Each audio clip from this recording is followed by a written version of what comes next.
എടാ വിജയ, എന്താടാ ദാസ?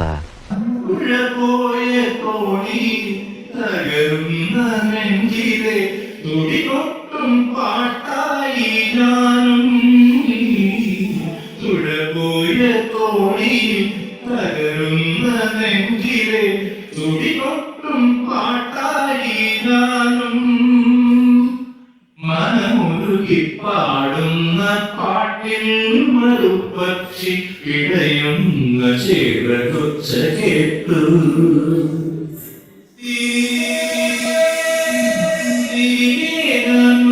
എന്ന വാർത്ത കേൾക്കാനായി ഗ്രാമം കുറിക്കാറുണ്ടെന്നും തിരികെ മടങ്ങുവാൻ തീരത്തടുക്കുവാൻ ഞാൻ കുറിക്കാറുണ്ടെന്നും. ദാസ, ഓരോന്നിനും അതിൻ്റെതായ സമയമുണ്ട് മോനെ.